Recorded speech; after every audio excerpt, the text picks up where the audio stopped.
अगर इस बार होली मनाई तो लाशें बिछा देंगे। होली के रंगों से भाईजान चिढ़ गए तो धमकीबाजी पर उतारू हो गए दर्शक। और दर्शकों ऐसी वैसी धमकी नहीं, कह रहे हैं कि भाई हम तो लाशें बिछा देंगे।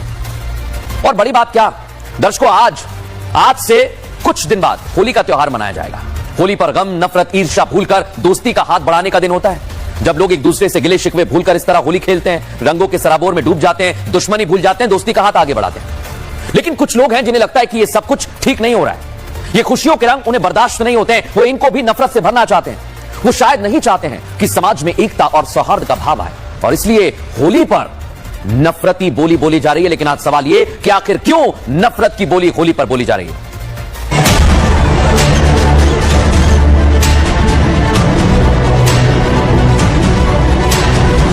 शांतिपूर्वक हमारा त्योहार मने, पुलिस सहयोग में सही से मिले। यहाँ पे इलीगल काम हो रहे हैं, ये इलीगल काम कर रहे हैं सब लोग। हिंदुओं को, सनातन धर्मियों को, होली खेलने वालों को धमकी दिया है कि अगर होली खेलेंगे तो लाशें बिछा दी जाएगी। ऐसे लोगों पे सख्त कार्रवाई होना चाहिए। दंगाइयों को मालूम है कि दंगा करोगे अब उल्टा टांग के जाओगे।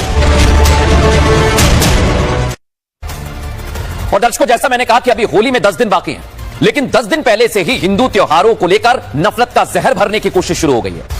हवाओं में होली के रंग अभी तो उड़ने भी शुरू नहीं हुए, लेकिन कुछ लोगों की ऐसी नफरती और जिहादी मानसिकता है कि वो हिंदू त्योहारों से इतने चिढ़ते हैं कि उसके पहले ही जहर घोलने लगे हैं। उत्तर प्रदेश के बरेली में दर्शकों कुछ ऐसा ही हुआ। कुछ हिंदू युवक होली पर कार्यक्रम आयोजित करने वाले थे और सिर्फ उसकी योजना ही बना रहे थे। उस योजना को शुरू ही किया था, लेकिन दूसरे समुदाय, कुछ लोग थे जो मुस्लिम समुदाय के थे, वो योजना को धरातल पर उतारने से पहले ही हिंदू युवकों को धमकी दे रहे हैं। और आरोप यह भी लग रहा है कि हिंदू लड़कों को धमकाया गया है, अगर इस बार होली मनाई तो लाशें बिछा देंगे। आप सोचिए कि कैसी मानसिकता है। लेकिन होली से पहले ये नफरत के रंग क्यों भरे जा रहे हैं? आज सवाल ये बताया जा रहा है दर्शकों की हाजियापुर का इलाका, जहां पे लक्ष्मण, मुन्ना, शनि और आकाश रहते हैं, ये एक जगह पर इकट्ठा हुए थे। शाम का वक्त था और वो होली पर आयोजित होने वाले कार्यक्रम की योजना बना रहे थे कि कैसे क्या करना है। इसी दौरान कौन कौन आया? आयान, सलमान, अमन और 3 और मुस्लिम युवक वहां पर पहुंचे। चारों हिंदू युवकों पर इन 6 मुस्लिम युवकों ने हमला कर दिया। आरोप है कि मुस्लिम युवकों ने जब हमला किया तो हिंदुओं को बुरी तरह से पीटा गया। मारपीट से भी जब इनका मन नहीं भरा तो हमलावरों ने जान से मारने की धमकी दे दी। आरोपियों ने कहा कि अगर होली मनाई तो लाशें बिछा देंगे। यहां पर इस मारपीट के दौरान 3 हिंदू लड़कों को चोट आई है, और सोचिए आप, इसको लेकर बरेली में बवाल मचा हुआ है। रिपोर्ट आपको दिखाते हैं।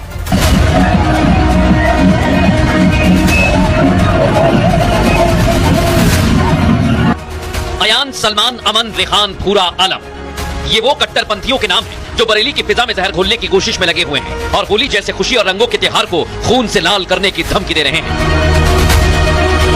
10 दिन बाद सनातनियों का त्योहार होली मनाया जाएगा, जिसके लिए हर तरफ तैयारियों का दौर चल रहा है। बरेली में भी हिंदू संगठन इसी को लेकर योजना बना रहे थे, लेकिन ये बात इन जिहादियों को अच्छी नहीं लगी। आरोप है कि नफरती तत्वों ने न सिर्फ हिंदुओं को जान से मारने की धमकी दी, बल्कि होली मनाने पर लाशें बिछाने तक की बात कही। माननीय मुख्यमंत्री से अनुरोध है कि शांतिपूर्वक हमारा त्योहार मने, पुलिस सहयोग में सही से मिले और खूब नाचे गाएं, खुशी से त्योहार मनाए सारे लोग। हमारा देश सनातन से जुड़ा हुआ देश है और ये मूल्य हमारे ही सनातन धर्म के त्योहारों को मिटाने की कोशिश कर रहे हैं, जो कि नामुमकिन है।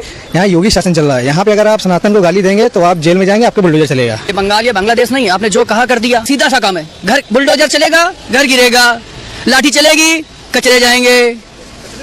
ये योगी शासन है, इसलिए जो बोलते हैं ना सबकी ये हो जाएगा वो हो जाएगा, मुंह की मेहनत है केवल इनकी और कुछ नहीं है। बरेली का बारादरी थाने में आने वाला हजियापुर वो इलाका है जहां हिंदू मुस्लिम दोनों आबादी रहती है। लेकिन इन सनातन विरोधियों को होली के त्योहार से कितनी नफरत है, इस मामले के सामने आने के बाद साफ हो गया है। धमकी के बाद पीड़ितों ने शिकायत पुलिस से की थी, तो पुलिस भी सांप्रदायिक मामला होने के चलते बचती दिखाई दी और सिर्फ आरोपियों के चालान कर दिए। ये जो होली को लेकर कमेंटबाजी है, इससे लेकर पुलिस काफी सतर्क है। इनके खिलाफ प्रिवेंटिव भी 716 की कार्रवाई जारी है और जरूरत पड़ने पर उसके दिन भी इनके खिलाफ स्ट्रिक्ट एक्शन लिया जाएगा। लेकिन प्रथम दृष्टया अभी तक ऐसा कुछ नहीं है कि होली के दिन कोई विवाद होने की संभावना है। धमकी और मारपीट की घटना के बाद हिंदुओं में आक्रोश है, तनाव के हालात हैं। लेकिन कुछ मजहबी ठेकेदार हैं जो सिर्फ शराबियों के बीच का विवाद बताकर असली विवाद को छिपाने में लगे हैं।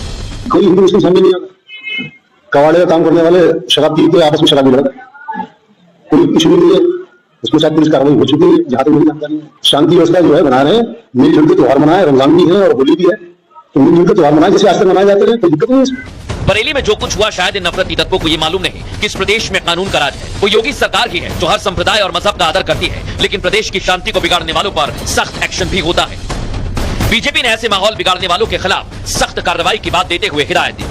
जिन्हें रमजान में रोजा रखना है वो रोजा रखे, इफ्तारी करें, किसी प्रकार की कोई समस्या नहीं है। और होली खेलने के संदर्भ में अगर कोई धमकाने का प्रयास करेगा तो निश्चित तौर पर कानून का डंडा पूरी कठोरता से चलेगा। होली खेलने में अगर कोई खलल डालेगा, रंगों के त्योहार को बदरंग करने का प्रयास करेगा तो निश्चित तौर पर योगी सरकार बहुत कठोरता के साथ कार्रवाई करेगी। भारत में रहने वाले हिंदू कभी दूसरे धर्मों के त्योहार पर सवाल नहीं उठाते, तो फिर दूसरे मजहब के लोगों को भी चाहिए कि इस तरह के बयान ना दिए जाएं, क्योंकि अगर ऐसा होगा तो एक्शन भी तगड़ा होगा, और एक्शन हुआ तो फिर विक्टिम वाला कार्ड खेलने वाले मैदान में आ जाएंगे। किसी के त्योहार से कोई दिक्कत होनी भी नहीं चाहिए।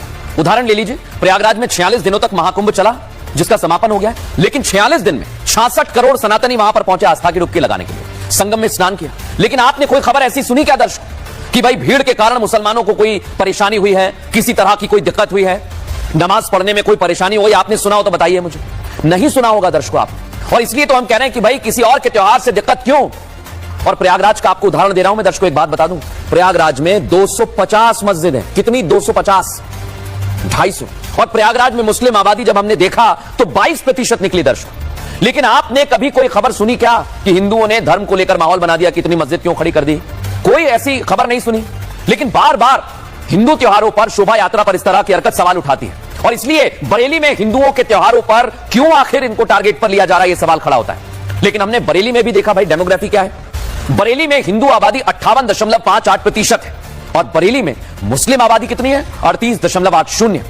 अब सवाल दर्शकों एक बहुत बड़ा है, एक जगह इतना बड़ा सनातनी समागम हुआ, आसानी से हो गया, तो फिर जहां पर हिंदू आबादी बहुसंख्यक है, 58% है, फिर वहां हिंदू त्योहार क्यों नहीं मनाने दिए जा रहे हैं? क्यों उसमें खलल डाला जा रहा है? इसको लेकर धर्मगुरु और विश्व हिंदू परिषद भी बयान दे रहा है, सुनिए जरा। बरेली में जिस प्रकार से कट्टरपंथी जिहादियों ने हिंदुओं को, सनातन धर्मियों को, होली खेलने वालों को धमकी दिया है कि अगर होली खेलेंगे तो लाशें बिछा दी जाएगी। ऐसे लोगों पर सख्त कार्रवाई होना चाहिए, और ताकि इनको सबक मिले कि ये देश भारत है, हिंदू जाग चुका है। होली पर हमला करने को तैयार हो गए। इतना ही नहीं, उन्होंने शुरुआत बाबा भोलेनाथ की उस महाशिवरात्रि से ही कर दी। बरेली के अंदर तो उन उलेमाओं ने और कुछ कट्टरपंथी मुस्लिम लोगों ने होली को लेकर के जान से मारने की और लाशें बिछाने की और यहां तक कि खूनी होली खेलने की धमकी दे डाली। अब ऐसे में हिंदू समाज अपनी सुरक्षा के लिए क्या करे? सुना दर्शकों आपने, अब कट्टरपंथी बेशक हिंदू त्योहारों पर जहर घोलने का काम करते हैं। होली आई है तो उससे पहले कट्टरपंथियों ने होली के त्योहार को फीका करने की तैयारी कर लिया। लेकिन ये कट्टरपंथी नहीं जानते हैं कि ये जो मुगल दिख रहे हैं ना आपको, इनके लिए बड़े सम्माननीय इबादत करते हैं कि मुगल आक्रांता भारत में आए, शाहजहां, बाबर, इन्होंने भी होली खेली थी, ऐसा हमें किताबों में मिला है दर्शकों। ये होली खेलने के शौकीन थे। तो आज इतिहास के पन्नों में क्या है वो भी आपको बता देता हूं, ताकि इन लोगों को समझ आ जाए। अकबर को भी होली पसंद थी। आईने अकबरी में अब्दुल फजल ने लिखा है, बादशाह अकबर को होली खेलने का शौक था। साल भर दूर दूर तक रंग फेंकने के लिए तमाम चीजों का इंतजाम किया जाता, और होली के दिन अकबर किले से बाहर आते, आम लोगों के साथ होली खेला करते थे। ये तो बात रही अकबर की।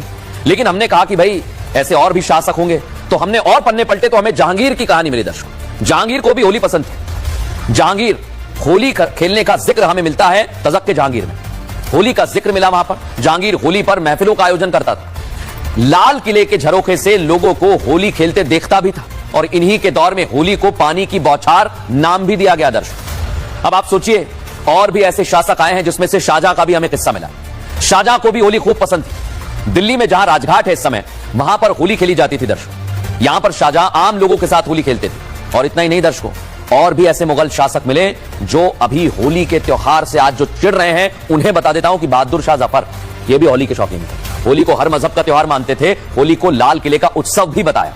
जफर के दौर में होली पर खूब इंतजाम भी किए गए। जो टेसू के फूल होते हैं ना दर्शकों, आसपास आप देखते होंगे शहरों में, घरों में, बादशाह उसी से रंग बनाते थे, बेगम और आम लोग उसी से होली खेलते थे। जफर के लिखे होली के गीत को होरी नाम दिया गया है।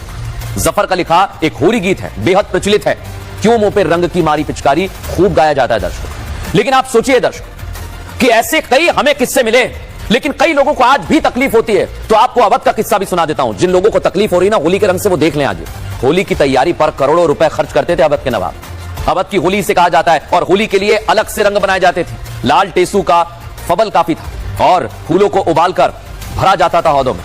हरम में भी पानी के बजाय रंग भरे जाते थे। बादशाह पहले बेगम फिर आम लोगों के साथ होली खेलते थे। लेकिन आप सोचिए दर्शकों, कई लोगों को आज दिक्कत हो रही है, तो इन्हें दिक्कत नहीं होना चाहिए। होली प्यार का त्योहार है। सुनिए जरा मुस्लिम धर्मगुरु क्या कह रहे हैं। इस तरह की धमकी देने वाले लोग ये मानसिक रोगी हैं, जहनी तौर पर बीमार हैं, किसी के त्योहार पर इस तरह धमकी देना, उनको उनके धर्म के अकॉर्डिंग त्योहार न मनाने देना, ये बीमारी हो सकती है। इस तरीके की अगर जो है धमकी दी जा रही है तो पहले जांच करी जाए और जांच में जो पुलिस का जो निर्णय है वो लिया जाए, क्योंकि ये स्वतंत्र मुल्क है हिंदुस्तान। यहाँ हर इंसान को, हर शहरी को अपने अपने मजहब की आजादी है। हमें प्रशासन को भरोसा है कि वो इस बात की जांच करे। जांच करने के बाद जो इसमें जो है निकले, अगर ये सही बात है तो प्रशासन खुद ही इस चीज को जो डील कर लेगा। अगर गलत बात है, जिसने गलत बातें फैलाई हैं, प्रशासन उनके खिलाफ कार्रवाई करे। तो बरेली के धमकीबाजों से कहना चाहता हूं, समझ जाइए, योगी सरकार है, फिर कार्रवाई होगी तो दिक्कत हो जाएगी।